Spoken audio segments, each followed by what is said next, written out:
ਆਬਾਦ ਰੱਖੇ, ਆਪਣੇ ਘਰਾਂ 'ਚ ਵਸਦੇ ਰਹੋ। ਅਤੇ ਅੱਜ ਹੀ ਅਸੀਂ ਤੁਹਾਨੂੰ ਬਣਾਉਣਾ ਸਿਖਾ ਰਹੇ ਹਾਂ ਸੈਂਡਵਿਚ, ਜਿਹੜਾ ਤੁਸੀਂ ਬੇਕਰੀ ਤੋਂ ਵੀ ਲੈਂਦੇ ਹੋ। ਬਹੁਤ ਹੀ ਆਸਾਨ ਤਰੀਕੇ ਨਾਲ ਘਰ ਵੀ ਤੁਸੀਂ ਬਣਾ ਸਕਦੇ ਹੋ। ਜਿਹੜੀ ਮਕਸਦ ਦੇ ਮਟੀਰੀਅਲ ਚਾਹੀਦਾ ਹੈ ਉਹ ਰੈਡੀ ਕਰ ਲਿਆ, ਠੀਕ ਹੈ ਜੀ। ਅਤੇ ਦਸਤੀ ਬਣ ਜਾਣੇ ਵਾਲਾ, ਅਤੇ ਬੱਚੇ ਤੁਹਾਡੇ ਖੁਸ਼ ਹੋਣਗੇ ਇਨਸ਼ਾਅੱਲਾ। ਉਹ ਇਹਨਾਂ ਨੇ ਵੀ ਨਹੀਂ ਪਤਾ ਲੱਗਣਾ ਕਿ ਬਈ ਸ਼ਹਿਰ ਲਿਆਂਦਾ ਨਹੀਂ ਇਹ ਘਰ ਬਣਾਇਆ। ਕੀ ਕਰਨਾ ਸਟਾਰਟ, ਮੈਂ ਮਾਇਓਨੀਜ਼ ਲਈਏ, ਅੱਧਾ ਕੱਪ ਮਾਇਓਨੀਜ਼ ਲਈਏ ਜੀ, ਠੀਕ ਹੈ। ਇਹਦੇ ਵਾਸਤੇ ਕਾਲੀ ਮਿਰਚ, ਹਾਫ ਚਮਚ ਜਿਹੜਾ ਹੈ ਆਪਣਾ ਤਿੱਖਾ ਮਸਾਲਾ, ਹਾਫ ਚਮਚ ਧਨੀਆ ਪਾਊਡਰ, ਹਾਫ ਚਮਚ ਨਮਕ, ਠੀਕ ਹੈ ਜੀ। ਬਿਸਮਿਲ੍ਲਾਹ ਰਹਿਮਾਨ ਰਹੀਮ। ਮਾਇਓਨੀਜ਼ ਮਿਕਸ ਕਰਾਂਗੇ। ਗੋਸ਼ਤ ਤਕਰੀਬਨ 200 ਗ੍ਰਾਮ ਗੋਸ਼ਤ ਹੈ। ਇਹਦੇ ਰੇਸ਼ੇ ਜਿਹਾ ਬਣਾ ਲੈਣੇ ਉਬਾਲ ਕੇ, ਠੀਕ ਹੈ ਜੀ। ਇਹ ਉਬਾਲ ਕੇ ਰੇਸ਼ੇ ਬਣਾ ਲੈਣੇ ਨੇ। 2 ਟਮਾਟਰ ਆਣ ਛੋਟੇ, ਇਹਨਾਂ ਦੇ ਸਲਾਈਸ ਕੱਟ ਲੈਣੇ, ਠੀਕ ਹੈ ਜੀ। ਤੇ ਥੋੜੀ ਸਾਰੀ ਗੋਭੀ ਇਹ ਵੀ ਬਰੀਕ ਬਰੀਕ ਕੱਟ ਲਈ ਜੀ। ਤੇ ਇਹ 2 ਦੰਡ ਨੇ, ਉਹਨਾਂ ਦੀ ਥੋੜਾ ਸਾਰਾ ਜਿਹੜਾ ਨਾ ਸਾਡੇ ਕੋਲ ਉਬਲੇ ਨਹੀਂ ਸਹੀ, ਮਕਸਦ ਹੈ ਥੋੜਾ ਜਿਹਾ ਟਾਈਮ ਜ਼ਿਆਦਾ ਲੱਗ ਗਿਆ। ਤੇ ਇਸ ਤਰੀਕੇ ਨਾਲ ਉਬਾਲ ਕੇ ਉਹਨਾਂ ਨੂੰ ਗੋਲ ਗੋਲ ਕੱਟ ਲੈਣਾ, ਠੀਕ ਹੈ। ਬਿਸਮਿਲ੍ਲਾਹ ਰਹਿਮਾਨ ਰਹੀਮ।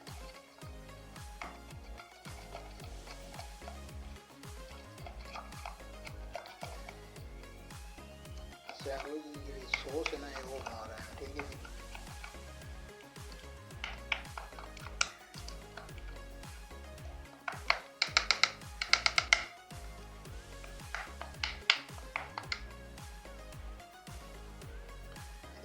ਚਿਕਨ ਇਹਦੇ ਵਿੱਚ ਮਿਕਸ ਕਰ ਲੈਣਾ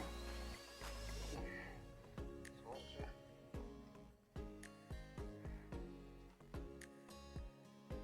ਟਮਾਟਰ,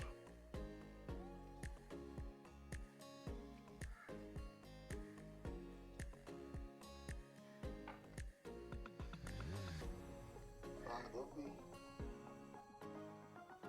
ਇਹਦੀ ਗੋਭੀ, ਟਮਾਟਰ, ਠੀਕ ਹੈ ਜੀ। ਅਤੇ ਚਿਕਨ ਜਿਹੜਾ ਮਕਸਦ ਹੈ ਰੇਸ਼ੇ ਬਣਾਇਆ ਉਹ ਮਿਕਸ ਕਰ ਲਿਆ ਮਾਇਓਨੀਜ਼ ਵਿੱਚ। ਕੁਝ ਮਸਾਲੇ ਹਨ ਉਹ ਵੀ ਪਾ ਕੇ ਮਿਕਸ ਕਰ ਛੱਡਿਆ, ਠੀਕ ਹੈ ਜੀ। ਬਣਾਉਣਾ ਸਟਾਰਟ ਕਰਨੇ ਹਾਂ। ਬਿਸਮਿਲ੍ਲਾਹ ਰਹਿਮਾਨ ਰਹੀਮ।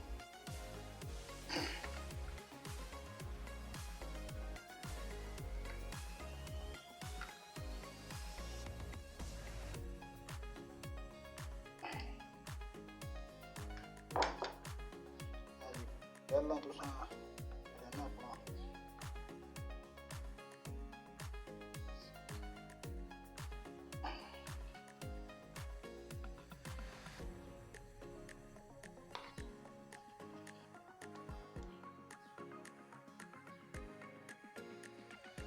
ਤਰੀਕੇ ਨਾਲ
ਸਾਈਡਾਂ ਨੇ ਇਹ ਲਾਣੀਆਂ ਨੇ, ਮੇਰਾ ਦੱਸ ਰਿਹਾ ਗੁਜ਼ਾਰੀ ਨੇ ਫਿਰ ਬਣਾਈ ਤੇਜ਼ ਦਾਰ ਵਾਲੀ ਛੁਰੀ ਲੈਣੀ, ਠੀਕ ਹੈ ਜੀ।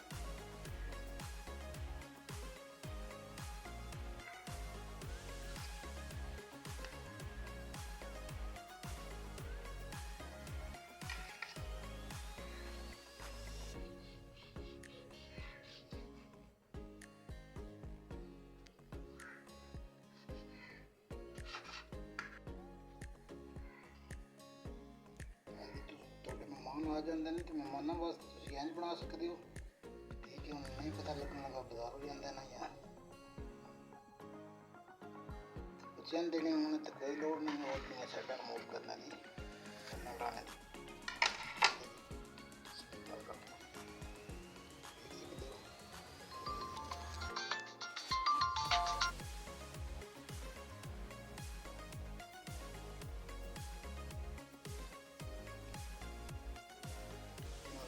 ਪਲਾਸਟਿਕ ਦੇ ਸ਼ੈਪਰ ਵਿੱਚ ਕਿਤੇ ਉਹਦੇ ਵਿੱਚ ਉਹ ਰੇਟ ਰੱਖ ਸਕਦੇ ਹੋ, ਠੀਕ ਹੈ ਜੀ।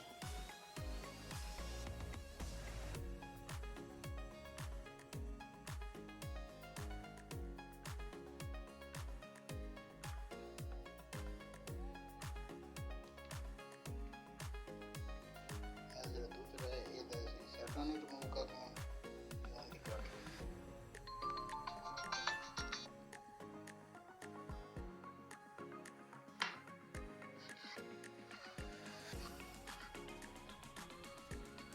ਮਾਸ਼ਾਅੱਲਾ ਜੀ ਇਹ ਦੇਖ ਸਕਦੇ ਹੋ, ਠੀਕ ਹੈ ਜੀ। ਬਹੁਤ ਹੀ ਮਜ਼ੇਦਾਰ ਬਣੇ ਨੇ, ਤੇ ਤੁਹਾਡੇ ਬੱਚੇ ਨੂੰ ਵੀ ਆਪਣਾ ਖਵਾ ਸਕਦੇ ਹੋ। ਇਹ ਬਿਲਕੁਲ ਬੈਟਰੀ ਹਾਰ ਦੇ, ਠੀਕ ਹੈ ਜੀ। ਕੋਈ ਵੀ ਤੁਸੀਂ ਸ਼ੌਕ ਨਾਲ ਕਾਗਜ਼ ਜਿਹੜਾ ਹੁੰਦਾ ਉਹਦੇ ਵਿੱਚ ਬਲੇਡ ਕੇ ਤੁਸੀਂ ਰੱਖ ਸਕਦੇ ਹੋ, ਠੀਕ ਹੈ ਜੀ। ਬਿਲਕੁਲ ਤਰੀਕੇ ਨਾਲ ਬਣੇ ਹੋਣਗੇ ਜੀ।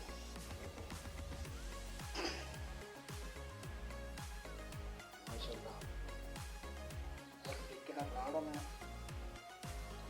ਬਹੁਤ खुश रखे, मुलाबाद रखे, दुआ याद रखे।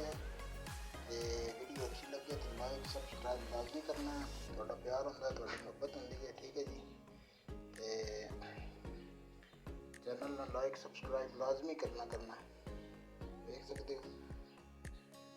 तो सामने इजाज़त मिलना इंशाल्लाह नेक्स्ट वीडियो अच्छी वीडियो लैके तो ही आना जो तुम सबसक्राइब करना है, ठीक है जी। तो मिलना इंशाल्लाह नेक्स्ट वीडियो इंशाल्लाह मौला दे वाले।